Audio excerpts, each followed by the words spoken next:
তাবুক যুদ্ধের সময় যখন রাসূল সাল্লাল্লাহু আলাইহি ওয়াসাল্লাম তিনি বললেন, তোমরা দান সদকা করো, যা কিছু আছে দাও, তোমরা দান করো, সদকা করো। তাবুক যুদ্ধের সময় যখন বললেন, হযরত ওমর রাদিয়াল্লাহু তাআলা আনহু, আবু বকর রাদিয়াল্লাহু তাআলা আনহু, উসমান রাদিয়াল্লাহু তাআলা আনহু, আলী রাদিয়াল্লাহু তাআলা আনহু সকলেই উপস্থিত ছিলেন। হযরত ওমর রাদিয়াল্লাহু তাআলা আনহু তিনি একজন ধনাঢ্য ব্যক্তি ছিলেন, ধনী ব্যক্তি ছিলেন। তিনি চিন্তা করলেন, আমার ধন সম্পদ যা কিছু আছে, ধন সম্পদের মধ্য থেকে আমি স্বয়ং রসুলকে অর্ধেক সম্পদ রসুলকে দান করে দিব, দিয়ে দিব। কারণ রসুল আমার কাছে চেয়েছেন আমি আমার সম্পদ যা কিছু আছে সব সম্পদের মধ্য থেকে অর্ধেক সম্পদ রসুলকে দিয়ে দিব। এভাবে সকলে উপস্থিত হলেন, দান সদকা করছেন, সকলেই দিচ্ছেন। হযরত আবু বকর সিদ্দিক রাদিয়াল্লাহু তাআলা আনহু তিনিও সেখানে উপস্থিত ছিলেন। তিনি এবার চিন্তা করলেন, হযরত আবু বকর রাদিয়াল্লাহু তাআলা আনহু তিনি কেমন সাহাবী ছিলেন। তিনি চিন্তা করলেন, রাসূল আমার কাছে চেয়েছে আর আমি দিব না, এটা কিছুতেও হতে পারে না। তিনি এই চিন্তাই করলেন, আমার ঘরের মাঝে যা কিছু আছে, ঘরের মধ্যে যা কিছু আছে আমি স্বয়ং রসুলকে দিয়ে দিব। শেষ পর্যন্ত দেখা গেছে ঘরের মধ্যে একটা কানা করিও তিনি রাখেন নাই। হযরত আবু বকর সিদ্দিক রাদিয়াল্লাহু তাআলা আনহু তার যা কিছু ছিল সব কিছু স্বয়ং রসুলকে দিয়ে দিয়েছেন। রাসূল সাল্লাল্লাহু আলাইহি ওয়াসাল্লাম তিনি আবু বকর সিদ্দিক রাদিয়াল্লাহু তাআলা আনহুর ব্যাপারে বলেন, আবু বকরের বদলা আমি কিছুতেই দিতে পারবো না। আল্লাহ পাক রব্বুল আলামিন ছাড়া আবু বকরের বদলা কেউ দিতে পারবে না। স্বয়ং রাসূল তিনি নিজেই বলছেন, পৃথিবীর কোনো মানুষ আবু বকরের বদলা দিতে পারবে না। এই বদলা যদি দিতেই হয় তাহলে আল্লাহ পাক রব্বুল আলামিন স্বয়ং নিজেই দিতে পারবেন। এই ছাড়া আমার পক্ষে সম্ভব নয় আবু বকরের বদলা দেওয়া। তাহলে এখান থেকে বোঝা যায় যে সাহাবা ইকরাম রাদিয়াল্লাহু তাআলা আনহুম আজমাইন তারা রাসূলকে কত মহব্বত করতেন, ভালোবাসতেন। উহুদ যুদ্ধের সময় একবার সংবাদ ছড়িয়ে পড়ল যে রাসূল সাল্লাল্লাহু আলাইহি ওয়াসাল্লাম তিনি শহীদ হয়ে গিয়েছেন। সবাই এই কথা শুনে অবাক হয়ে গেল। এক মহিলা সাহাবী তিনি শুনলেন এই কথা, উহুদ যুদ্ধে নাকি রাসূল সাল্লাল্লাহু আলাইহি ওয়াসাল্লাম তিনি শহীদ হয়ে গেছেন। এই কথা শোনার পরে ওই মহিলা সাহাবী ঘরের মধ্যে আর তিনি থাকেন না। সেই উহুদ যুদ্ধের সময় যখন সংবাদ ছড়িয়ে পড়ল রাসূল সাল্লাল্লাহু আলাইহি ওয়াসাল্লাম তিনি ইন্তেকাল করেছেন, ওই মহিলা সাহাবী ঘর থেকে দৌড় দিয়ে বের হয়। বের হয়ে সকলের সাথে দেখা হয়। একজনের সাথে যখন দেখা হলো তখন ওই মহিলা সাহাবী জিজ্ঞাসা করলো, তোমরা আমাকে একটু জানাও, আমাকে বলো রাসূল সাল্লাল্লাহু আলাইহি ওয়াসাল্লাম নাকি শহীদ হয়ে গেছেন। তখন ওই ব্যক্তি বলে, আপনার সন্তান তো শহীদ হয়ে গেছে। এই কথা শোনার পরে সে কোনো পরোয়া করলো না। তার মনে এটাই জাগলো যে রাসূল শহীদ হয়েছে, এর চেয়ে বড় আর কি হতে পারে। আমি যদি এটা সত্য না হয়, নিজ চোখে আমি যদি এটা না দেখি আমি কিছুতেই বিশ্বাস করব না। কারণ দেখেন, একজন মানুষ তার সন্তান শহীদ হয়ে গেছে এই কথা শোনার পরেও সে পরোয়া করে না, তাহলে ওই মহিলা সাহাবী কি প্রমাণ করে দেয় যে নিজের সন্তানের চাইতে সে রাসূল সাল্লাল্লাহু আলাইহি ওয়াসাল্লামকে বেশি ভালোবেসেছে। শুধু তাই নয়, কিছুক্ষণ পরে যখন দৌড় দিল, আবার দৌড় দিল। কিছু দূর যাওয়ার পরে আবার দেখা হলো আরেকজনের সাথে। জিজ্ঞাসা করা হলো, রাসূল সাল্লাল্লাহু আলাইহি ওয়াসাল্লাম তিনি নাকি শহীদ হয়ে গেছেন। উত্তরে ওই ব্যক্তি বলে, না না না, তোমার স্বামী তো শহীদ হয়ে গেছে। ওই মহিলা সাহাবী তিনি কোনো কিছু পরোয়া করলেন না। তিনি চিন্তা করলেন, রাসূল শহীদ হয়েছে আমি কিছুতেই বিশ্বাস করি না, আমি নিজ চোখে দেখব, এরপরে আমি বিশ্বাস করব। সেই উহুদ যুদ্ধের সময় যখন এই সংবাদটাও তার কানের মধ্যে পৌঁছাইলো যে তোমার স্বামী তো শহীদ হয়ে গেছে, সে এতেও পরোয়া করলো না। সেই দৌড়াতে থাকছে আর মানুষকে জিজ্ঞাসা করেই যাচ্ছে, রাসূল সাল্লাল্লাহু আলাইহি ওয়াসাল্লামের কি অবস্থা তোমরা আমাকে জানাও, আমাকে বলো। ওই মহিলা সাহাবী প্রমাণ করে দেন যে তিনি তার সন্তানের চাইতে, নিজের স্বামীর চাইতে তিনি রাসূল করিম সাল্লাল্লাহু আলাইহি ওয়াসাল্লামকে বেশি ভালোবাসতেন, মোহাব্বত করতেন। এমন একটি কিতাব, এটি এমন একটি গ্রন্থ, যেই কিতাব, যেই গ্রন্থের মধ্যে, যেই বইয়ের মধ্যে কোনো সন্দেহ সংশয়ের অবকাশ নেই। আল্লাহ পাক রব্বুল আলামিন আমাদেরকে এখানে এই যে এত সুন্দর জান্নাতি বাগানে বসবার জন্য তৌফিক দান করেছেন। আবার সকলেই দিল থেকে, সকলেই সমস্বরে একই আওয়াজে কালেমাতুশ শুকরিয়া আদায় করি, সকলেই বলি আলহামদুলিল্লাহ। এখনো রাস্তায় অনেকেই ঘোরাফেরা করছেন।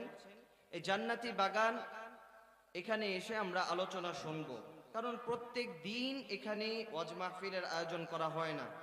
আজকে এত সুন্দর আয়োজন করেছে এই এলাকাবাসী, আমরা সকলেই প্যান্ডেলের নিচে অতি দ্রুত চলে আসব।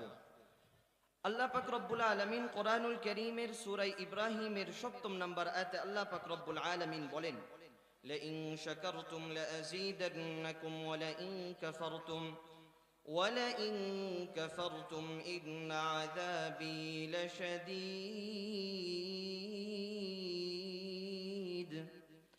আল্লাহ পাক রব্বুল আলামিন বলেন, লাইন শাকারতুম লাযীদান্নাকুম ওয়া লাইন কাফারতুম ইন্না আযাবি লাশাদীদ। বান্দা, আমি তোমাদেরকে যেই নিয়ামত দিয়েছি, এই নিয়ামতের তোমরা যদি শুকরিয়া আদায় করো, আমি আল্লাহ পাক রব্বুল আলামিন তোমাদের নিয়ামতকে বাড়িয়ে দিব। আর আমি যে তোমাদেরকে যেই নিয়ামত দিয়েছি, এই নিয়ামতের যদি শুকরিয়া আদায় না করো, আমি আল্লাহ পাক রব্বুল আলামিন তোমাদের কাছ থেকে সেই নিয়ামতকে ছিনিয়ে নিব, এবং আমি আল্লাহ পাক রব্বুল আলামিন কঠিন আযাবের মধ্যে পাকড়াও করব। আল্লাহ পাক রব্বুল আলামিন সুস্পষ্টভাবে জানিয়ে দেন, বান্দা, তোমাকে আমি যেই নিয়ামত দিয়েছি, নিয়ামতের শুকরিয়া আদায় করবে, আমি আল্লাহ পাক রব্বুল আলামিন তোমার নিয়ামতকে বাড়িয়ে দিব।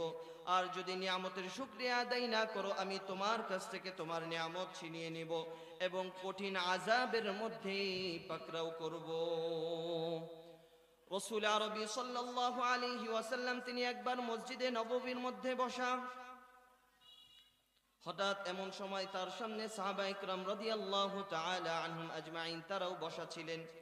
এমন সময় জোহরের সময় হয়ে গেল, জোহরের ওয়াক্ত এসে গেল। রাসূল সাল্লাল্লাহু আলাইহি ওয়াসাল্লাম সকল সাহাবায়ে কেরাম রাদিয়াল্লাহু তাআলা আনহুম আজমাইনদেরকে উদ্দেশ্য করে বললেন, ওহে আমার সাহাবীরা, তোমরা জোহরের নামাজ আদায়ের জন্য প্রস্তুতি গ্রহণ করো। সকল সাহাবীরা তারা জোহরের নামাজ আদায় করার জন্য প্রস্তুতি নিল। সেদিন ইমামতি করছিলেন আপনার আমার কলিজার টুকরা জনাবে মুহাম্মদুর রাসূলুল্লাহ সাল্লাল্লাহু আলাইহি ওয়াসাল্লাম। পিছনে ছিলেন সাহাবায়ে কেরাম রাদিয়াল্লাহু তাআলা আনহুম আজমাইন। রাসূল ইমামতি করছিলেন, তাকবীরে তাহরিমা আল্লাহু আকবার বলে হাত বাঁধলেন। রাসূল ধারাবাহিকভাবে যেভাবে নামাজ পড়ছিলেন, রুকুতে গেলেন, রুকু থেকে উঠে বললেন, সামি আল্লাহু লিমান হামিদা। সকলেই বলল, রব্বানা লাকাল হামদ। কিন্তু পিছন থেকে একটা ব্যতিক্রম আওয়াজ আসলো, রব্বানা লাকাল হামদের সাথে কে যেন চারটা শব্দ অতিরিক্ত যোগ করলো, রব্বানা লাকাল হামদ হামদান কাসীরান তাইয়িবান মুবারাকান ফি। চারটা শব্দ কে যেন অতিরিক্ত যোগ করলো। রাসূল আরবি সাল্লাল্লাহু আলাইহি ওয়াসাল্লাম তিনি ধারাবাহিকভাবে নামাজ শেষ করলেন।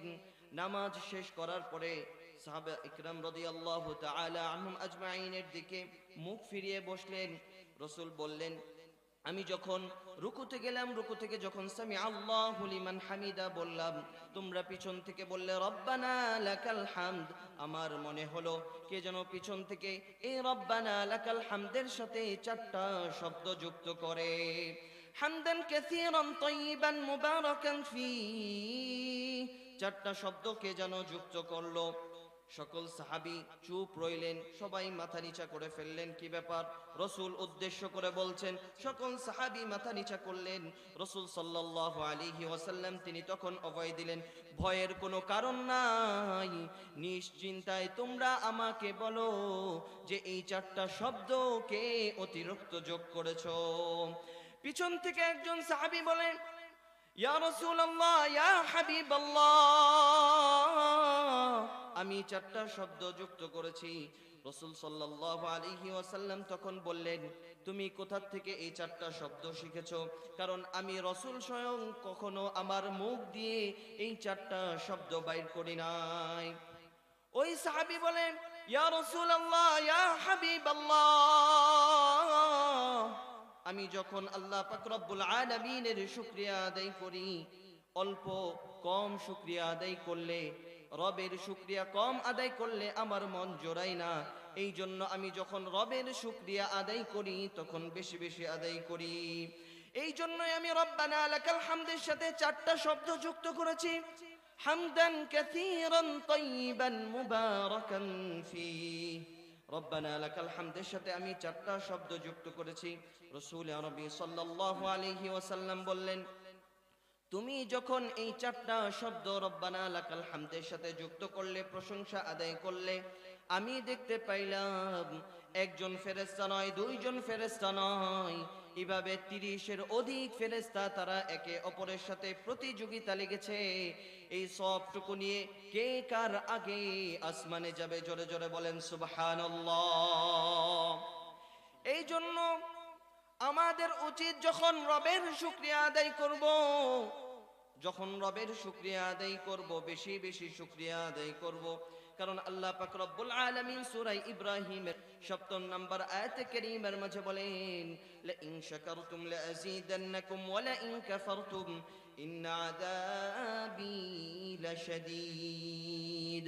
যারা আমার নিয়ামতের শুকরিয়া আদায় করবে আমি তাদের নিয়ামতকে বাড়িয়ে দেব, আর যারা আমার নিয়ামতের শুকরিয়া আদায় করবে না, আমি আল্লাহ পাক রব্বুল আলামিন তাদের কাছ থেকে তাদের নিয়ামতকে ছিনিয়ে নিব এবং তাদেরকে কঠিন আযাবের মাঝে পাকড়াও করব।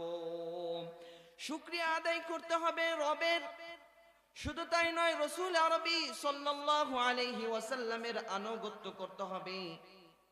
রাসূল সাল্লাল্লাহু আলাইহি ওয়াসাল্লামের সুন্নত অনুযায়ী জীবন যাপন করতে হবে। রাসূলের কওলি ফি'লি যে সমস্ত সুন্নতগুলো আছে সেগুলো মানতে হবে। আল্লাহ পাক রব্বুল আলামিন সূরা আলে ইমরানের মাঝে বলেন, কুল ইন কুনতুম তুহিব্বুনাল্লাহ ফাত্তাবিউনি ইউহিব্বুকুমুল্লাহ ওয়া ইয়াগফির লাকুম যুনুবাকুম ওয়াল্লাহু গফুরুর রহিম। আল্লাহ পাক রব্বুল আলামিন বলেন, হে নবী, আপনি মানুষদেরকে জানিয়ে দেন, কুল ইন কুনতুম তুহিব্বুনাল্লাহ, কেউ যদি আমি আল্লাহ তাআলাকে মুহাব্বত করতে চাই, ভালোবাসতে চাই, সে যেন আপনার অনুসরণ করে, আপনাকে মেনে চলে। কুল ইন কুনতুম তুহিব্বুনাল্লাহ ফাত্তাবিউনি ইউহিব্বুকুমুল্লাহ। আর যে আপনার অনুসরণ করবে, আপনার কওলি ফি'লি যে সমস্ত সুন্নতগুলো আছে সেগুলো মেনে চলবে, আমি আল্লাহ পাক রব্বুল আলামিন তাদেরকে দুইটা পুরস্কারের ঘোষণা দিয়ে দিলাম। আল্লাহ পাক রব্বুল আলামিন বলেন, যারা আপনাকে অনুসরণ করবে, আপনার অনুসরণ করবে, আপনার ইত্তেবা করবে, আপনার সুন্নত অনুযায়ী জীবন যাপন করবে, আমি আল্লাহ পাক রব্বুল আলামিন তাদের জন্য দুইটা পুরস্কারের ঘোষণা করলাম। কারণ যারা আপনাকে মানবে, আপনার সুন্নত অনুযায়ী জীবন যাপন করবে, আপনাকে ভালোবাসবে, সেই ব্যক্তি যেন আমি আল্লাহ তাআলাকেই মুহাব্বত করলো আর ভালোবাসলো। আল্লাহ পাক রব্বুল আলামিন বলেন, সেই সমস্ত মানুষদেরকে আপনি জানিয়ে দেন যারা আপনার সুন্নত অনুযায়ী জীবন যাপন করবে, তাদেরকে আপনি জানিয়ে দেন, আপনার সুন্নত অনুযায়ী জীবন যাপন করবে, আপনাকে যারা মুহাব্বত করবে তারা আমি আল্লাহ তাআলাকে মুহাব্বত করবে। আর তাদের জন্য আমি আল্লাহ তাআলা দুইটা পুরস্কারের ঘোষণা করলাম। এক নাম্বার পুরস্কার হলো ইউহিব্বুকুমুল্লাহ। আল্লাহ পাক রব্বুল আলামিন বলেন, আমি আল্লাহ নিজেই তাদেরকে মুহাব্বত করব, ভালোবাসবো। এর চেয়ে বড় পুরস্কার আমার জন্য আর কি হতে পারে, যে আল্লাহ পাক রব্বুল আলামিন স্বয়ং নিজেই বলছেন যে আমি আল্লাহ তাআলা নিজেই তাকে মুহাব্বত করব আর ভালোবাসবো। যেই রাসূল সাল্লাল্লাহু আলাইহি ওয়াসাল্লামের সুন্নত তরিকায় জীবন যাপন করবে, যে রাসূলকে মানবে, রাসূলের ইত্তেবা করবে, সে যেন আল্লাহকে মুহাব্বত করলো। আর যে আল্লাহ তাআলাকে মুহাব্বত করলো তার জন্য রব্বে করিম দুইটা পুরস্কারের ঘোষণা দেন। এক নাম্বার পুরস্কার ইউহিব্বুকুমুল্লাহ, স্বয়ং আল্লাহ তাআলা নিজেই তাকে মুহাব্বত করবে, ভালোবাসবে। দ্বিতীয় নাম্বার পুরস্কারের ঘোষণা আল্লাহ পাক রব্বুল আলামিন দেন। আল্লাহ পাক রব্বুল আলামিন বলেন, ওয়ায়াগফির লাকুম যুনুবাকুম, আমি আল্লাহ তাআলা তার জিন্দেগীর সমস্ত গুনাহ খাতাগুলো maaf করে দিব। জোরে জোরে বলেন সুবহানাল্লাহ। আল্লাহ পাক রব্বুল আলামিন এই আয়াতে কারীমায় দুইটা পুরস্কারের ঘোষণা দেন। যারা রাসূলের সুন্নাত অনুযায়ী জীবন যাপন করবে, রাসূলকে মেনে চলবে, রাসূলের ইত্তেবা করবে, তাদের জন্য দুইটা পুরস্কারের ঘোষণা দেন। এক নাম্বার পুরস্কার, আল্লাহ পাক রব্বুল আলামিন স্বয়ং নিজেই তাকে মহব্বত করবেন, ভালোবাসবেন। আর দ্বিতীয় নাম্বার পুরস্কার, আল্লাহ পাক রব্বুল আলামিন জিন্দেগীর তার সমস্ত গুনাহ খাতাগুলো maaf করে দিবেন। শুধু তাই নয়, রাসূল সাল্লাল্লাহু আলাইহি ওয়াসাল্লাম হাদিস শরীফের মাঝে বলেন, মান আহইয়া সুন্নতি ফাকাদ আহাব্বানি ওয়া মান আহাব্বানি কানা মাই ফিল জান্নাহ। আল্লাহর পয়গম্বর জনাবে মুহাম্মদুর রাসূলুল্লাহ সাল্লাল্লাহু আলাইহি ওয়াসাল্লাম বলেন, মান আহইয়া সুন্নতি ফাকাদ আহাব্বানি, যে আমার কোন সুন্নতকে জিন্দা করলো, জিন্দা করার অর্থ হচ্ছে কোন জায়গায় সালামের প্রচলন নাই সেই জায়গায় সালামের প্রচলন ঘটানো। যেমন এই এলাকার মাঝে সালামের প্রচলন নেই, একজন মানুষ সে চিন্তা করলো এই এলাকার মাঝে আমি প্রত্যেক মানুষকে যার সাথে দেখা হবে প্রত্যেককে আমি সালাম দিব। এই যে সালামের প্রচলন করলো, সে একটা সুন্নতকে জিন্দা করলো। এভাবে রাসূল সাল্লাল্লাহু আলাইহি ওয়াসাল্লামের অনেকগুলো সুন্নত রয়েছে। যদি একটা সুন্নতের অনুসরণ করে, একটা সুন্নতকে জিন্দা করে, রাসূল সাল্লাল্লাহু আলাইহি ওয়াসাল্লাম বলেন, মান আহইয়া সুন্নতি ফাকাদ আহাব্বানি, সে যেন আমি রাসূলকে ভালোবাসলো আর মহব্বত করলো। ওয়া মান আহাব্বানি কানা মাই ফিল জান্নাহ, আর যে আমাকে মহব্বত করলো, ভালোবাসলো, সে কিয়ামতের দিন আমার সাথেই জান্নাতে থাকবে। জোরে জোরে বলেন সুবহানাল্লাহ। রাসূল সাল্লাল্লাহু আলাইহি ওয়াসাল্লাম বলেন সে আমার সাথেই জান্নাতে থাকবে।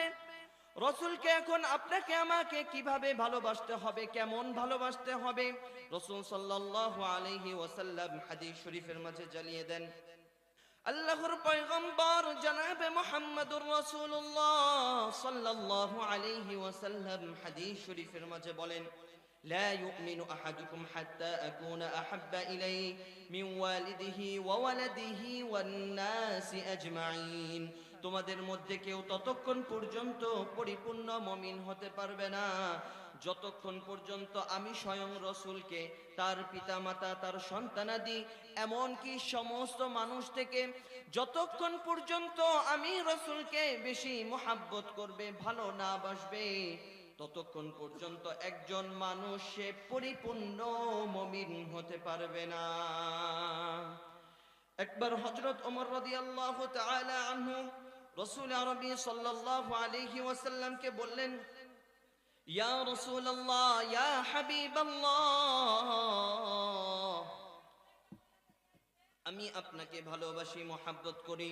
রাসূল আরবি সাল্লাল্লাহু আলাইহি ওয়াসাল্লাম তিনি বললেন, হে ওমর, তুমি কি তোমার জীবনের চাইতে আমি রাসূলকে বেশি ভালোবাসো, মহব্বত করো? তখন ওমর রাদিয়াল্লাহু তাআলা আনহু তিনি চিন্তা ভাবনা শুরু করে দিলেন, আমি কি আমার জীবনের চাইতে আমি রাসূলকে বেশি ভালোবাসি আর মহব্বত করি কিনা। কিছুক্ষণ পরে রাসূল সাল্লাল্লাহু আলাইহি ওয়াসাল্লামকে উত্তর দিলেন, ইয়া রাসূলুল্লাহ, ইয়া হাবিবাল্লাহ, আমি আমার জীবনের চাইতে আপনাকে বেশি ভালোবাসি না, মহব্বত করি না। তখন রাসূল সাল্লাল্লাহু আলাইহি ওয়াসাল্লাম বললেন, হে ওমর, এখনো তোমার রাসূলের প্রতি ভালোবাসা হয় নাই। যতক্ষণ পর্যন্ত তোমার ছেলে সন্তান, তোমার সন্তানাদি, তোমার প্রিয়জন, তোমার স্ত্রী, সমস্ত মানুষ থেকে যতক্ষণ পর্যন্ত আমি রাসূলকে বেশি ভালোবাসতে না পারবে, ততক্ষণ পর্যন্ত তোমার রাসূলের প্রতি ভালোবাসা হবে না। এবার হযরত ওমর রাদিয়াল্লাহু তাআলা আনহু তিনি চিন্তা করা শুরু করলেন। চিন্তা করে এবার মনকে প্রস্তুত করলেন, এবার উত্তর দিবেন রাসূলকে, ইয়া রাসূলুল্লাহ, ইয়া হাবিবাল্লাহ, এখন আমি আমার জীবনের চাইতে আপনাকে বেশি ভালোবাসি। তখন রাসূল সাল্লাল্লাহু আলাইহি ওয়াসাল্লাম বললেন, হে ওমর, এখন তোমার রাসূলের প্রতি ভালোবাসা হয়েছে, কারণ নিজের সন্তানাদি, নিজের স্ত্রী, নিজের প্রিয়জন, এমনকি সমস্ত মানুষ থেকে যতক্ষণ পর্যন্ত তুমি রসুলকে বেশি ভালোবাসতে না পারবে ততক্ষণ পর্যন্ত তুমি রসুলকে মহাব্বত করবে না পরিপূর্ণ। এই জন্য আমাদেরকে রাসূল সাল্লাল্লাহু আলাইহি ওয়াসাল্লামকে সবচেয়ে বেশি ভালোবাসতে হবে, যা এই হাদিস থেকে আমরা বুঝতে পারলাম, যেখানে রাসূল সাল্লাল্লাহু আলাইহি ওয়াসাল্লাম বললেন, লা ইউমিনু আহাদুকুম হাত্তা আকুনা আহাব্বা ইলাইহি মিন ওয়ালিদিহি ওয়া ওয়ালাদিহি ওয়ান নাসি আজমাইন। রাসূল সাল্লাল্লাহু আলাইহি ওয়াসাল্লাম বললেন যে ততক্ষণ পর্যন্ত তোমরা পরিপূর্ণ মুমিন হতে পারবে না যতক্ষণ পর্যন্ত তোমাদের ছেলে সন্তান, সন্তানাদি, এমনকি তোমাদের স্ত্রী, যা কিছু আছে সমস্ত মানুষ থেকে যতক্ষণ পর্যন্ত তুমি তোমার রসুলের প্রতি ভালোবাসা বেশি না হবে ততক্ষণ পর্যন্ত তুমি পরিপূর্ণ মুমিন হতে পারবে না। এই জন্য আমরা চেষ্টা করব, আমাদের অন্তরে এই জায়গা দিব যে আমরা আমাদের জীবনের চাইতে আমরা রসুলকে বেশি ভালোবাসবো ইনশাআল্লাহ। সকলেই রাজি আছি তো? নিজের জীবনের চাইতে আমরা রাসূল সাল্লাল্লাহু আলাইহি ওয়াসাল্লামকে বেশি ভালোবাসবো, মহাব্বত করব। আর যদি এতে ত্রুটি থাকে, সামান্য পরিমাণ ত্রুটি থাকে, তাহলে রসুলের প্রতি আমার পরিপূর্ণ ভালোবাসা হবে না। সমস্ত মানুষ থেকে আমাকে রসুলকে বেশি ভালোবাসতে হবে, মহাব্বত করতে হবে। আল্লাহ পাক রব্বুল আলামিন সূরা তাওবায় তাই জানিয়ে দেন, قل إن كان آباؤكم وأبناؤكم وإخوانكم وأزواجكم وعشيرتكم وأموال اقترفتموها وتجارة تخشون كسادها ومساكن ترضونها أحب إليكم من الله ورسوله وجهاد في سبيله فتربصوا حتى يأتي الله بأمره। আল্লাহ পাক রব্বুল আলামিন এখানেও জানিয়ে দেন যে সমস্ত মানুষ থেকে, নিজের সন্তানাদি থেকে, নিজের স্ত্রী থেকে, নিজের ব্যবসা বাণিজ্য, নিজের ধন সম্পদ, সব কিছুর চাইতে আল্লাহ এবং আল্লাহর রসুলের ভালোবাসার মাত্রা বেশি হতে হবে। আর যদি ভালোবাসার মাত্রা বেশি না হয় তাহলে আল্লাহ পাক রব্বুল আলামিন বলেন, তাহলে তোমরা শাস্তির নির্দেশের অপেক্ষা করতে থাকো। সাহাবা ইকরাম রাদিয়াল্লাহু তাআলা আনহুম আজমাইন তারা দেখিয়ে গিয়েছেন রসুলকে কেমন তারা ভালোবাসতেন, মহাব্বত করতেন। তাবুক যুদ্ধের সময় যখন রাসূল সাল্লাল্লাহু আলাইহি ওয়াসাল্লাম তিনি বললেন, তোমরা দান সদকা করো, যা কিছু আছে দাও, তোমরা দান করো, সদকা করো। তাবুক যুদ্ধের সময় যখন বললেন, হযরত ওমর রাদিয়াল্লাহু তাআলা আনহু, আবু বকর রাদিয়াল্লাহু তাআলা আনহু, উসমান রাদিয়াল্লাহু তাআলা আনহু, আলী রাদিয়াল্লাহু তাআলা আনহু সকলেই উপস্থিত ছিলেন। হযরত ওমর রাদিয়াল্লাহু তাআলা আনহু তিনি একজন ধনাঢ্য ব্যক্তি ছিলেন, ধনী ব্যক্তি ছিলেন। তিনি চিন্তা করলেন, আমার ধন সম্পদ যা কিছু আছে, ধন সম্পদের মধ্য থেকে আমি স্বয়ং রসুলকে অর্ধেক সম্পদ রসুলকে দান করে দিব, দিয়ে দিব। কারণ রসুল আমার কাছে চেয়েছেন আমি আমার সম্পদ যা কিছু আছে সব সম্পদের মধ্য থেকে অর্ধেক সম্পদ রসুলকে দিয়ে দিব। এভাবে সকলে উপস্থিত হলেন, দান সদকা করছেন, সকলেই দিচ্ছেন। হযরত আবু বকর সিদ্দিক রাদিয়াল্লাহু তাআলা আনহু তিনিও সেখানে উপস্থিত ছিলেন। তিনি এবার চিন্তা করলেন, হযরত আবু বকর রাদিয়াল্লাহু তাআলা আনহু তিনি কেমন সাহাবী ছিলেন। তিনি চিন্তা করলেন, রসুল আমার কাছে চেয়েছে আর আমি দিব না, এটা কিছুতেও হতে পারে না।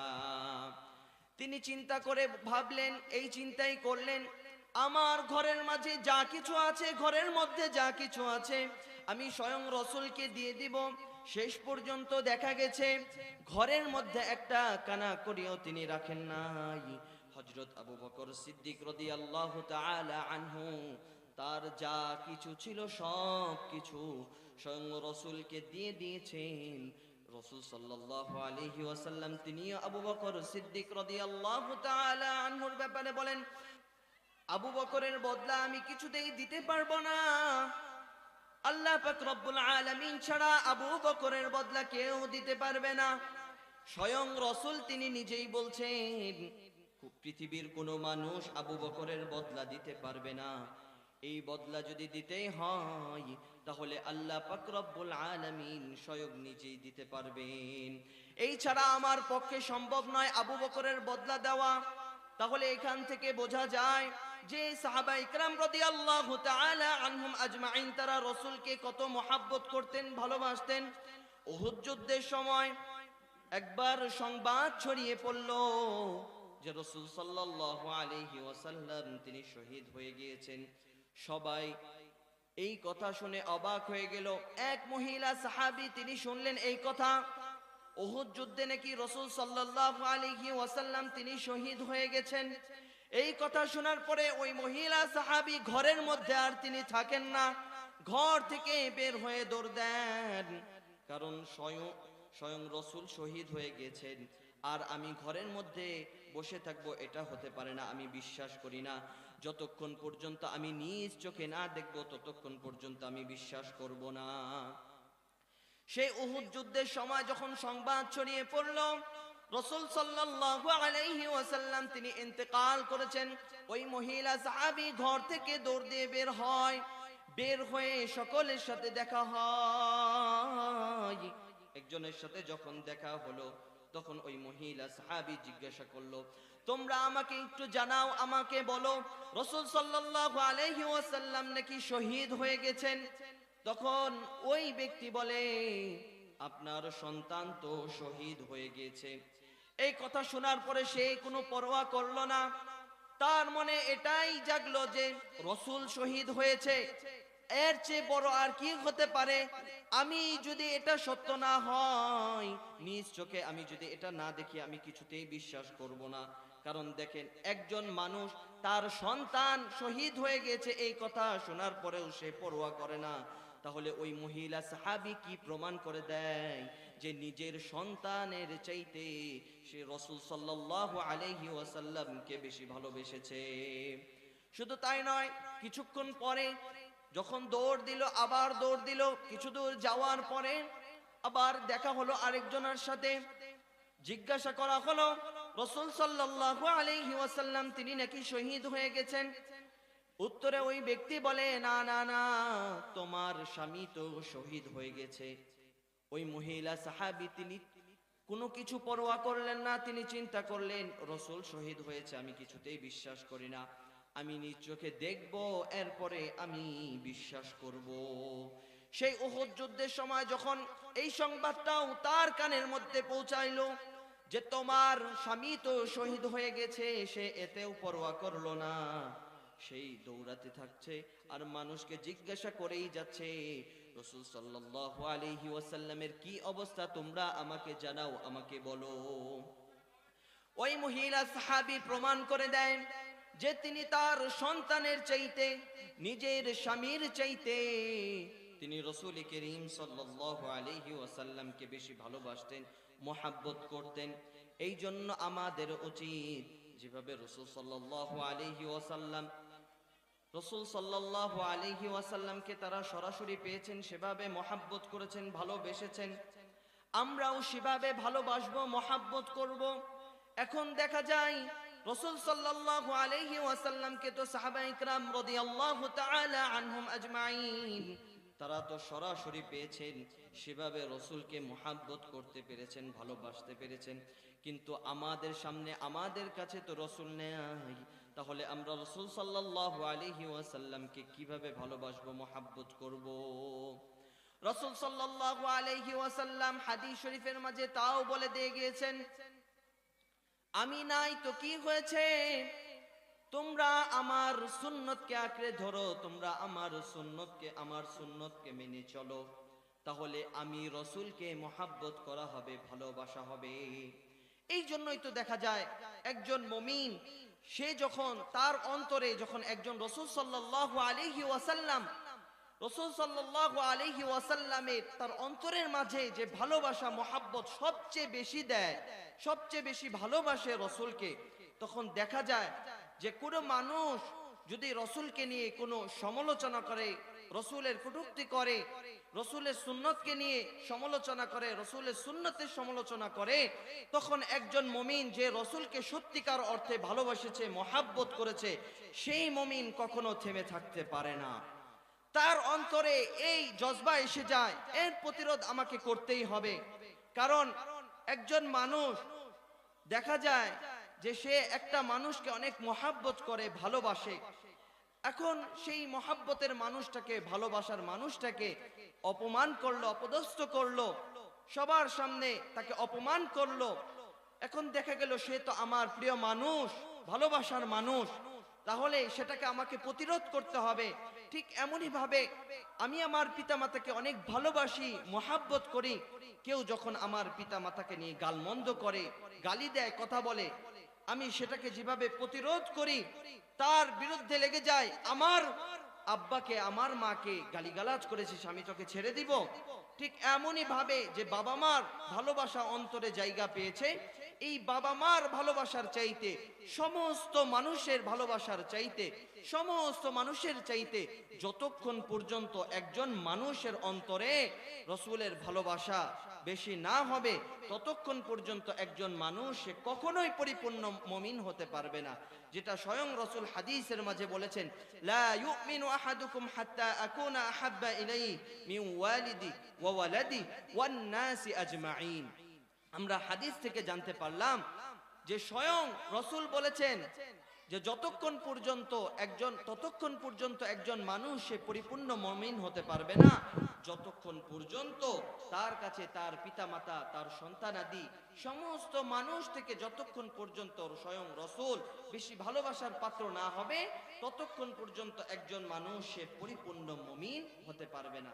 ঠিক এমনই ভাবে আমি বলতে চাই, যেভাবে আমরা আমাদের পিতা মাতাকে মহাব্বত করি, ভালোবাসি, আমার প্রিয়জনকে মহাব্বত করি, ভালোবাসি, সেই পিতা মাতাকে গালমন্দ করলে যেভাবে সেটাকে প্রতিরোধ করার জন্য সর্বোচ্চ চেষ্টা করি, আমার প্রিয় মানুষটাকে যদি গালমন্দ করে সেটাকে যেভাবে প্রতিরোধ করার চেষ্টা করি, এক রাসূল সাল্লাল্লাহু আলাইহি ওয়াসাল্লামের সুন্নতকে নিয়ে কেউ যদি সমালোচনা করে, তা টুপি দাড়ি নিয়ে যদি এগুলো কেউ সমালোচনা করে, কোরআনের সমালোচনা করে, আমার মনের মধ্যে এমন স্পৃহা এসে যাবে, যদি আমার জীবন চলে যায়, যদি আমাকে শাহাদত বরণ করতে হয়, এরপরেও আমার শাহাদত বরণ করে হলেও আমি এটার প্রতিরোধ করে যাব। সকলে বলেন ঠিক কিনা? নিজের জীবনের চাইতে, নিজের সব কিছুর চাইতে আমরা রসুলকে বেশি ভালোবাসি না? সব কিছুর চাইতে আমরা রাসূল সাল্লাল্লাহু আলাইহি ওয়াসাল্লামকে বেশি ভালোবাসি, মহাব্বত করতে পারি। আর যদি সব কিছুর চাইতে রাসূল সাল্লাল্লাহু আলাইহি ওয়াসাল্লামকে বেশি ভালোবাসতে পারি, মহাব্বত করতে পারি, তাহলে রসুলের সাথে আপনি আমি জান্নাতে থাকতে পারবো।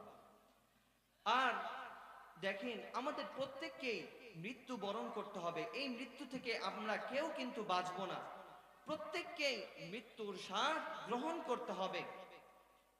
এখন একটু ঠান্ডা মাথায় চিন্তা করেন, আজ থেকে 100 বছর পূর্বে অনেকেই এই পৃথিবীতে এসেছিল, আজ কিন্তু তারা অনেকেই নাই, তারা নাই। ঠিক আজ থেকে 100 বছর পর দেখবেন আমরা কেউ এই পৃথিবীতে থাকবো না, সবাই চলে যাব। আমরা যে এই পৃথিবী ছেড়ে চলে যাব, আমার এই এত কষ্ট করে, আমার পরিশ্রমের টাকা, মাথা ঘাম পায়ে ফেলে ফেলে আমি এত কষ্ট করে টাকা উপার্জন করেছি, বাড়ি বানিয়েছি, আমি কিন্তু যখন কবরে যাব, আমার টাকা পয়সা, ধন দৌলত কোনো কিছু আমার সাথে কবরে যাবে না। আমার সাথে কবরে যে জিনিসটা যাবে সেটা কি বলেন? নেক আমল। নেক আমল ছাড়া আমার কোনো কিছু আমার সাথে যাবে না। আমার টাকা পয়সা অনেক থাকতে পারে, কেউ বলবে না যে কাফনের পকেটের সাথে 5 লক্ষ টাকা 10 লক্ষ টাকা ঢুকে দেয়, সে কবরে যে সে টাকা দিয়ে ভালো থাকবে, কোনোদিন সম্ভব না। এই জন্য যা কিছু করি আমরা, একটা জিনিস আমার এই কথাই মনে রাখতে হবে, কবরে আমাদের প্রত্যেককেই যেতে হবে। এটা আমরা সকলেই বিশ্বাস করি। ইহুদি নাসারা যারা হিন্দু আছে তারাও বিশ্বাস করে যে আমাদেরকে এই পৃথিবী ছেড়ে যেতে হবে, আমাদেরকে একদিন মৃত্যুবরণ করতে হবে, আমরা মরে যাব, এটা সবাই বিশ্বাস করে। দেখেন, আমরা মৃত্যুবরণ করব, মৃত্যুবরণ করার পরে যে কবরে যাব, যেটা আমার জন্য প্রথম ঘর হবে, প্রথম ঘাঁটি হবে, সেই কবরের জন্য আপনি আমি কি করেছি? একটু ঠান্ডা মাথায় চিন্তা করবেন, সেই ঘরের জন্য আমি কি করেছি? আমি তো এই দুনিয়ায় ভালো থাকার জন্য সব কিছুই করে যাচ্ছি, আমার সন্তানের জন্য আমি দিনের পর দিন পরিশ্রম করে যাচ্ছি, আমার স্ত্রীর জন্য দিনের পর দিন পরিশ্রম করে যাচ্ছি, কিন্তু এই দুনিয়া তো থাকার জায়গা না, এই দুনিয়া ছেড়ে তো আমাকে চলে যেতে হবে। তাহলে এই যে দুনিয়া ছেড়ে আমি চলে যাব, পরপারে যাব, সে কবরে, সেই আমার ঘরে আমি কিভাবে থাকবো, ভালো থাকবো? আমার সন্তান তো আমার সাথে যাবে না, আমার স্ত্রী তো আমার সাথে যাবে না। একটু চিন্তা করেন যে এই মাহফিলে আপনারা উপস্থিত হয়েছেন, যারা ঘোরাফেরা করছে তাদের কথা বাদ, যারা ঘোরাফেরা করছে রাস্তাঘাটে তাদের কথা বাদ, এই যে বসেছেন, পুরা চতুর্দিক দিয়ে সমস্ত ফেরেশতারা বেষ্টন করেছেন এবং রহমত এখানে আকাশ থেকে অবতীর্ণ হচ্ছে। জোরে জোরে বলেন সুবহানাল্লাহ। এই রহমতে কি তারা আছে? নাই। বাজার হচ্ছে নিকৃষ্ট জায়গা, তারা সেখানে আছে, দোকানপাটে ঘুরছে, কিন্তু আপনারা উত্তম জায়গায় আছেন, বাগানে আছেন। এই রহমত এটা সবাই পাবে না, যারা আসবে তারাই পাবে। তো বলছিলাম, কবরে আমাদের প্রত্যেককেই যেতে হবে। এই কবরের জন্য আমাদের সামানা তৈরি করতে হবে, কারণ আমার সন্তান আদি, আমার স্ত্রী, আমার প্রিয়জন কেউ যাবে না আমার সাথে। আমার যদি এখন মাইকে ঘোষণা হয়ে যায় অমুকে ইন্তেকাল করেছে, যদি মাইকে ঘোষণা হয়ে যায়, দেখা যাবে আগামীকাল বা তার যে নির্দিষ্ট সময় আছে, সেই সময় জানাজা হওয়ার পরে কবর, তাকে কবরস্থ করবে, সেই সময় তাকে যে কবরে রেখে আসা হবে, তারপরে সেই কবরে আমি কিন্তু একাই থাকব। আমার সাথে আমার যে প্রিয়জন আছে, আমার সন্তানাদি আছে, কেউ সেখানে থাকবে না। আমার কথা মনে পড়বে 2 দিন, 4 দিন, 3 দিন, 5 দিন মনে পড়বে, এরপরে ভুলে যাবে, আমার সন্তান আমাকে ভুলে যাবে। তো সকলের কাছে একটা অনুরোধ, আপনার সন্তান যেই শিক্ষা আপনি আপনার সন্তানকে দেন, সর্বপ্রথম আপনার সন্তানকে যেই শিক্ষাটা দিবেন, সেই শিক্ষার নাম হচ্ছে কোরআনের শিক্ষা। সর্বপ্রথম আপনার সন্তানকে কোরআনের শিক্ষায় শিক্ষিত করবেন। এরপরে আপনার যেই আশা আছে, আপনার সন্তানকে আপনি ডাক্তার বানাবেন, ইঞ্জিনিয়ার বানাবেন, প্রফেসর বানাবেন, কোনো সমস্যা নেই, আপনি বানান। সর্বপ্রথম আপনার সন্তানকে কোরআনের শিক্ষায় শিক্ষিত করবেন। আপনার সন্তান যদি 5 জন হয়, তাহলে আপনি নিয়ত করেন আপনার একটা সন্তানকে আপনি কোরআনে হাফেজ বানাবেন। কারণ কি লাভ, যখন কবরে যাবেন তখন বুঝতে পারবেন। যখন কবরে চলে যাবেন, আপনার সন্তান আপনার জন্য দোয়া করবে আর কোরআন তেলাওয়াত করে করে আপনার জন্য সেই সব আপনার কবরে পাঠাতে থাকবে। ইয়াসিন ওয়াল কুরআনিল হাকীম, কোরআন তেলাওয়াত করে করে আপনার সন্তান সেই কবরে আপনার সব পৌঁছাতে থাকবে। একটা সন্তানকে আপনি নিয়ত করেন, আমি আমার একটা সন্তানকে কোরআনে হাফেজ বানাবো, বাকি সন্তানকে আমি কোরআনের শিক্ষা দিয়ে ডক্টর বানালাম, ইঞ্জিনিয়ার বানালাম, প্রফেসর বানালাম, কোনো সমস্যা নাই। তাদেরকে আপনি ডক্টর বানান, ইঞ্জিনিয়ার বানান, যা ইচ্ছা তাই বানান, কিন্তু আপনার একটা সন্তানকে আপনি কোরআনে হাফেজ বানাবেন। সকলে নিয়ত করতে পারি না? ইনশাআল্লাহ সকলে 2 হাত তুলে আল্লাহ তাআলাকে দেখিয়ে দিই, ইনশাআল্লাহ নিয়ত করলাম, ইনশাআল্লাহ আমার একটা সন্তানকে হলেও আমি কোরআনে হাফেজ বানাবো। আল্লাহ পাক রব্বুল আলামিন কবুল করে নিন, সকলেই বলি আমিন।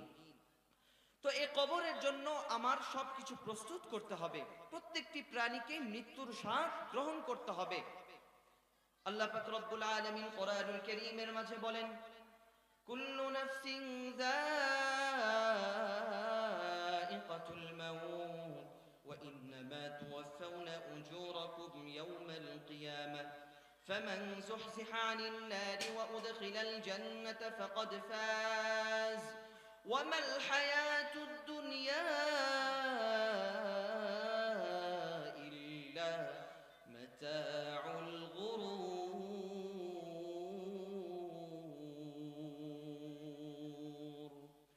الله পাক রব্বুল আলামিন বলেন, কুল্লু নাফসিন যায়িকাতুল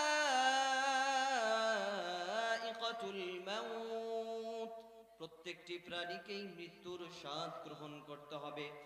এই মৃত্যু থেকে আপনি আমি কেউ পলায়ন করতে পারবো না। নির্দিষ্ট সময়, নির্দিষ্ট তারিখে, নির্দিষ্ট স্থানে আপনার মৃত্যু হবে, কেউ এই মৃত্যু থেকে পলায়ন করতে পারবো না।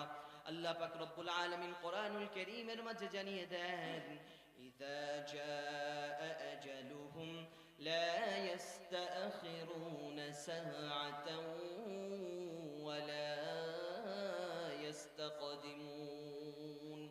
আল্লাহ পাক রব্বুল আলামিন বলেন, বান্দা তোমার জন্য যে নির্দিষ্ট সময়, নির্দিষ্ট তারিখে, নির্দিষ্ট স্থানে তোমার মৃত্যু লেখা থাকবে, সেই নির্দিষ্ট সময়, নির্দিষ্ট তারিখে, নির্দিষ্ট স্থানে তোমার মৃত্যু ঘটবে। আমরা হযরত সুলাইমান আলাইহিস সালাতু ওয়াস সালামের এই ঘটনাটা অনেকেই শুনেছি। আল্লাহর পয়গম্বর হযরত সুলাইমান আলাইহিস সালাতু ওয়াস সালাম তিনি একবার তার রাজ সিংহাসনে বসা, তার সেনাপতি তার পাশে বসা। এমন সময় হযরত আজরাইল আলাইহিস সালাতু ওয়াস সালাম তিনি এসে উপস্থিত হলেন। হযরত সুলাইমান আলাইহিস সালাতু ওয়াস সালামের সাথে কথোপকথন করছিলেন।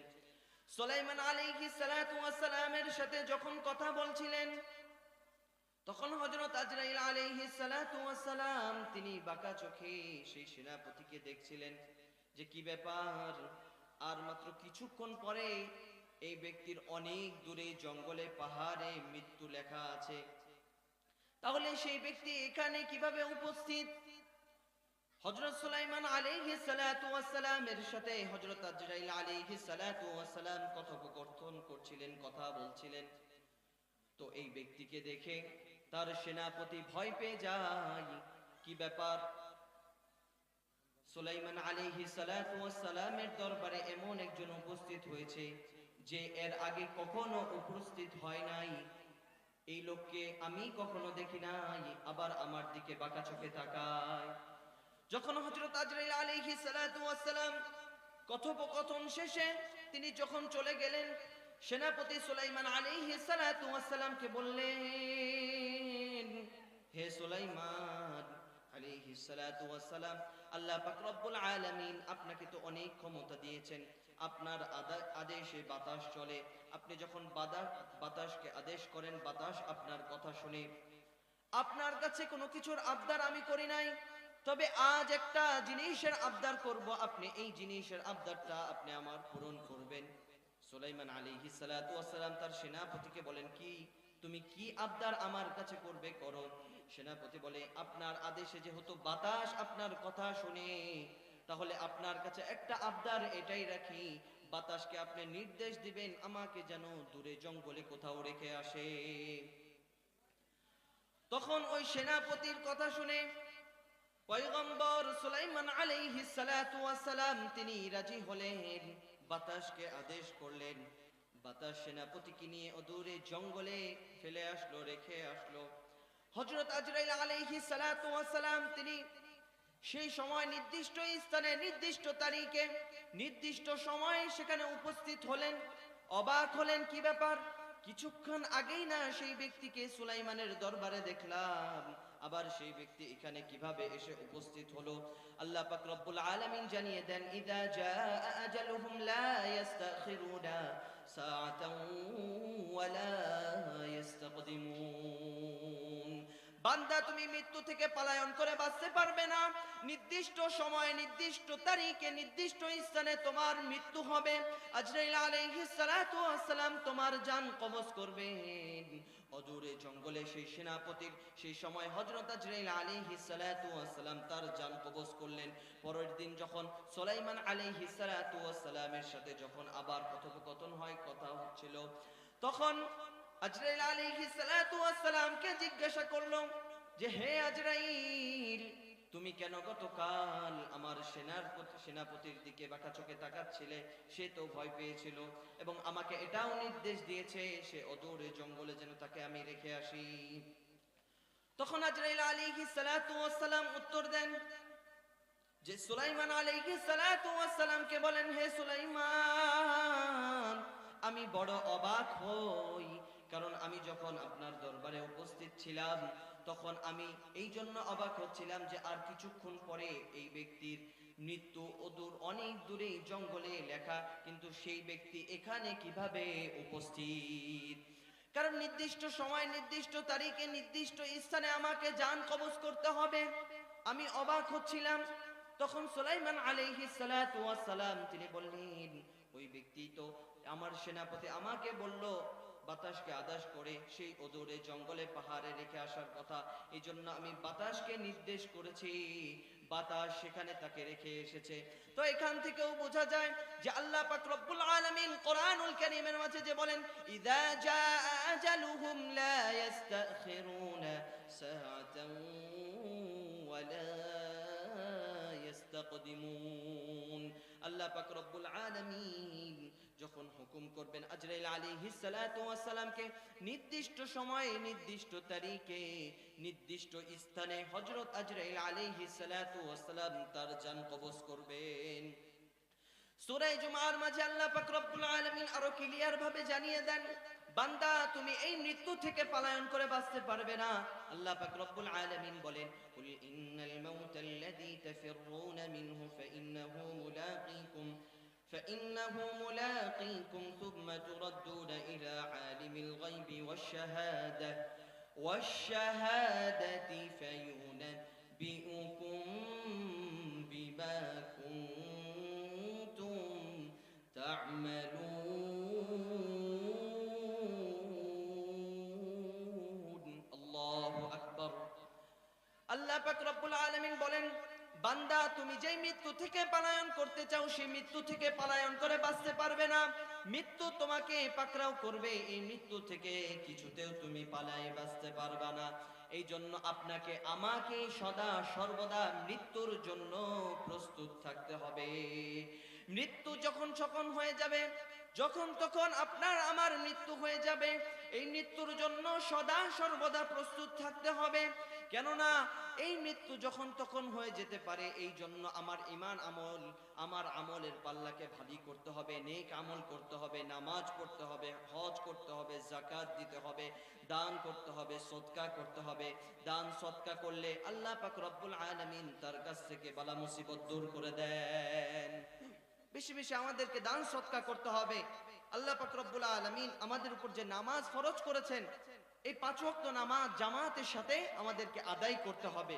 রাসূল সাল্লাল্লাহু আলাইহি ওয়াসাল্লাম রজব শাবান মাস আসলে, রজব মাস আসলে রাসূল সাল্লাল্লাহু আলাইহি ওয়াসাল্লাম তিনি আল্লাহ তাআলার কাছে তার হায়াত ভিক্ষা চাইতেন। কিভাবে ভিক্ষা চাইতেন? আল্লাহুম্মা বারিক লানা ফি রজব ওয়া শাবান, আল্লাহুম্মা বারিক লানা ফি রজব ওয়া শাবান ওয়া বাল্লিগনা রমাদান। সকলে আমার সাথে বলেন আল্লাহুম্মা বারিক লানা ফি রজব ওয়া শাবান ওয়া বাল্লিগনা রমাদান। হে আল্লাহ, রাসূল সাল্লাল্লাহু আলাইহি ওয়াসাল্লাম তিনি তার হায়াতকে এইভাবে আল্লাহ তাআলার কাছে ভিক্ষা চাইতেন, হে আল্লাহ রজব এবং শাবান মাসে পূর্ণ বরকত আপনি আমাকে দান করুন, ওয়া বাল্লিগনা রমাদান, এবং রমজান পর্যন্ত আপনি আমাকে পৌঁছার তৌফিক দান করে দিন। আমরা এই জন্য আর মাত্র 2 থেকে 3 দিন বাকি, সদা সর্বদা সব সময় আল্লাহ পাক রব্বুল আলামিনের কাছে এভাবে নিজের হায়াতকে বৃদ্ধির জন্য আল্লাহ তাআলার কাছে ভিক্ষা চাবো নিজের হায়াতকে। আল্লাহুম্মা বারিক লানা ফি রজব ওয়া শাবান ওয়া বাল্লিগনা রমাদান। এই মাহে রমজানকে আল্লাহ পাক রব্বুল আলামিন এই মাসে এত বরকত নাজিল করেন যে রমজানের বাহিরে বান্দা যদি একটা নেক আমল করে, দেখা গেল বান্দা কোরআন তেলাওয়াত করে, আলিফ লাম মিম, সাথে সাথে আল্লাহ পাক রব্বুল আলামিন তার আমল নামায় আল্লাহ পাক রব্বুল আলামিন 10টা করে 30টা নেকি তার আমল নামায় দিয়ে দেন রমজান মাস ব্যতীত।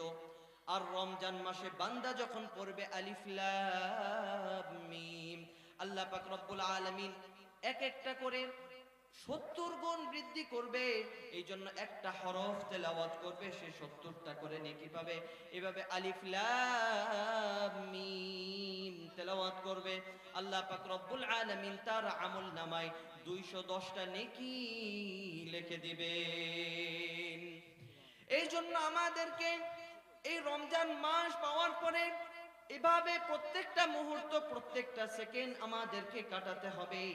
এই রমজান মাস, বিগত রমজান মাস আমার যা গেছে গেছে, কিন্তু এই রমজান মাসটা আমার জন্য হবে সবচেয়ে শ্রেষ্ঠ রমজান মাস। যদি প্রত্যেকটা রমজান মাসের প্রত্যেকটা মুহূর্ত প্রত্যেকটা সেকেন্ড যদি আমি এভাবে কাটাতে পারি, নেক আমলের পাল্লাকে ভারী করতে পারি, কাল কিয়ামতের হাসরের ময়দানে আমি হাস্যোজ্জ্বল, আমার চেহারা হাস্যোজ্জ্বল থাকবে। এই রমজানের মধ্যে আল্লাহ পাক রব্বুল আলামিন যে আমাদের উপর রোজাকে ফরজ করেছেন, এই রোজা আমাদেরকে পালন করতে হবে। যদি আমরা রোজা না রাখি তাহলে এর গুনাহ আল্লাহ পাক রব্বুল আলামিন আমাদেরকে দিবেন, এর জবাব আমাদেরকে দিতে হবে। রাসূল সাল্লাল্লাহু আলাইহি ওয়াসাল্লাম হাদিস শরীফের মাঝে বর্ণিত হয়েছে, আল্লাহর পয়গম্বর জনাব মুহাম্মদুর রাসূলুল্লাহ সাল্লাল্লাহু আলাইহি ওয়াসাল্লাম তিনি একবার ঘুমাচ্ছিলেন, হঠাৎ দেখেন দুইজন ব্যক্তি এসে রাসূল সাল্লাল্লাহু আলাইহি ওয়াসাল্লামের দুই হাত ধরে একটা পাহাড়ে নিয়ে যায়। সেখানে নিয়ে যাওয়ার পরে রাসূল সাল্লাল্লাহু আলাইহি ওয়াসাল্লাম সেই পাহাড়ের মাঝে চিৎকারের আওয়াজ শুনছিলেন। তখন তাদেরকে জিজ্ঞাসা করলেন, চিৎকার করছে কারা? তখন উত্তর দেওয়া হলো, যারা চিৎকার করে তারা হচ্ছে জাহান্নামী। রাসূল সাল্লাল্লাহু আলাইহি ওয়াসাল্লামকে সামনে আবার নিয়ে যাওয়া হলো। কিছু দূর যাওয়ার পরে রাসূল সাল্লাল্লাহু আলাইহি ওয়াসাল্লাম তিনি দেখছেন যে এক শ্রেণীর মানুষকে পায়ের মধ্যে রশি বেঁধে উল্টা করে রাখা হয়েছে, উল্টা করে তাদেরকে রাখা হয়েছে, এবং তারা তাদের নখগুলো দিয়ে তাদের গালের গোশতগুলো ছিঁড়ে ছিঁড়ে নিজেই ভক্ষণ করছে, খাচ্ছে, আবার ছিঁড়ে যখন গিলে খেয়ে ফেলছে, আবার আল্লাহ পাক রব্বুল আলামিন তাদের গালের মধ্যে গোশত দিয়ে দিচ্ছে। তখন রাসূল সাল্লাল্লাহু আলাইহি ওয়াসাল্লাম জিজ্ঞাসা করলেন, এরা কারা? তখন জবাব দেওয়া হলো, এরা হচ্ছে যারা রমজান মাসে ইফতার করার আগেই, যারা তাদের রোজা রাখার পরে ইফতার করার আগেই যারা তাদের রোজাকে ভেঙে ফেলেছে, অর্থাৎ যারা রোজা রাখে নাই, তাদের হচ্ছে এই অবস্থা। তাহলে এই হাদিস থেকে বোঝা যায় যারা রোজা রাখবে না ভয়ঙ্কর শাস্তি আল্লাহ পাক রব্বুল আলামিন তাদের জন্য প্রস্তুত করে রেখেছেন। এই জন্য আমাদেরকে এই রমজান মাসে পূর্ণ বরকত হাসিল করতে হবে, এবং এই রমজান মাসে 30টা রোজা বা 29টা রোজা পূর্ণাঙ্গভাবে আমি পালন করব, আদায় করব, যাতে করে এই রোজার পুরস্কার স্বয়ং আল্লাহ পাক রব্বুল আলামিন নিজে দিবেন, আর এই পুরস্কার যেন আমি নিজে আল্লাহ তাআলার কাছে নিতে পারি। আল্লাহ পাক রব্বুল আলামিন আমাদের সকলকে এই রমজান মাসে পূর্ণ সুস্থতা দিয়ে আমরা যেন সকলেই 30টা রোজা রাখতে পারি। আল্লাহ পাক রব্বুল আলামিন সকলকে সেই তৌফিক দান করুন, সকলেই বলি আমিন।